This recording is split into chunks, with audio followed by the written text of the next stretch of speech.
அதிகாரம் 109. துன்புற்றவரின் முறையீடு. என் புகழ்ச்சிக்குரிய இறைவா, மௌனமாய் இராதேயும். தீயோரும் வஞ்சனை செய்வோரும் எனக்கெதிராய் தம் வாயை திறந்துள்ளனர்.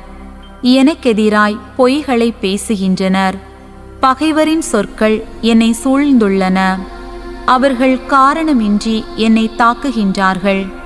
என் அன்புக்கு கைமாறாக என்மேல் குற்றம் சாட்டினார்கள். நானோ அவர்களுக்காக மன்றாடினேன். நன்மைக்கு பதிலாக அவர்கள் எனக்கு தீமையே செய்தார்கள். அன்புக்கு பதிலாக அவர்கள் வெறுப்பையே காட்டினார்கள். அவர்கள் கூறியது, அவனுக்கு எதிராக தீயவனை எழும்ப செய்யும். குற்றம் சாட்டுவோன் அவனது வலப்பக்கம் நிற்பானாக. நீதி விசாரணையின் போது அவன் தண்டனை பெறட்டும். அவன் செய்யும் வேண்டுகோள் குற்றமாக கருதப்படுவதாக. அவனது வாழ்நாள் குறுகி போகட்டும். அவனது பதவியை வேறொருவன் எடுத்து கொள்ளட்டும். அவனுடைய பிள்ளைகள் தந்தை இழந்தோர் ஆகட்டும். அவனுடைய மனைவி கைம்பெண் ஆகட்டும். அவனுடைய பிள்ளைகள் அலைந்து திரியட்டும். அவர்கள் பிச்சை எடுக்கட்டும். பாழான தங்கள் வீடுகளிலிருந்து அவர்கள் விரட்டப்படட்டும். கடன் கொடுத்தவன் அவனுக்கு உரியவை அனைத்தையும் பறித்து கொள்ளட்டும். அவனது உழைப்பின் பயனை அந்நியர் கொள்ளையடிக்கட்டும். இரக்கம் காட்ட அவனுக்கு யாரும் இல்லாதிருக்கட்டும். தந்தையை இழந்த அவனுடைய பிள்ளைகள் மேல் எவரும் இறங்காதிருக்கட்டும். அவன் வழிமரபு அடியோடு அழியட்டும். அடுத்த தலைமுறைக்கு அவனுடைய பெயர் இல்லாது போகட்டும்.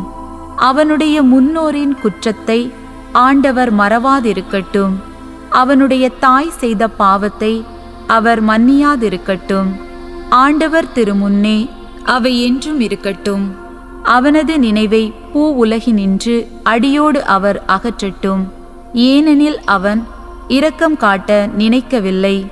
எளியோரையும் வறியோரையும் கொடுமைப்படுத்தினான். நெஞ்சம் நொறுங்குண்டோரை கொலை செய்ய தேடினான். சபிப்பதையே அவன் விரும்பினான். அதுவே அவன் மீது விழட்டும். ஆசி வழங்குவதை அவன் விரும்பவில்லை. ஆகவே அது அவனை விட்டு அப்பார் செல்லட்டும். சாபமே அவன் அணிந்த ஆடை.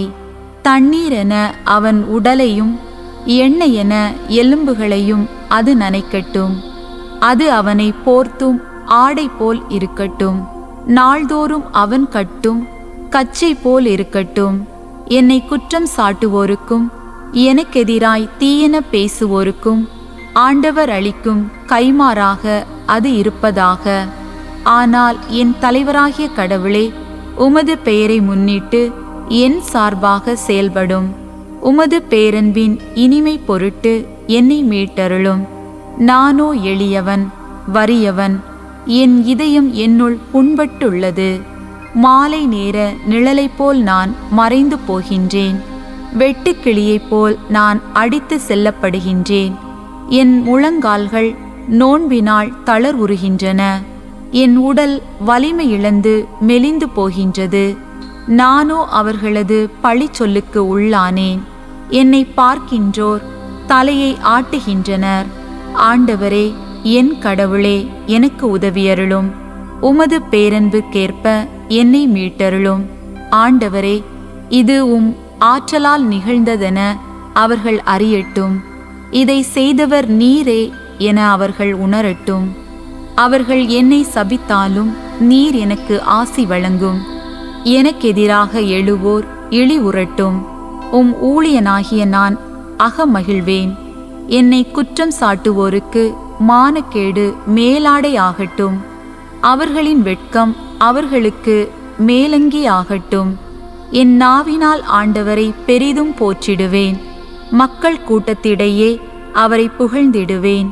ஏனெனில் அவர் தண்டனை தீர்ப்பிடுவோரிடமிருந்து வறியோரின் உயிரை காக்க அவர்களின் வலப்பக்கம் நிற்கின்றார்.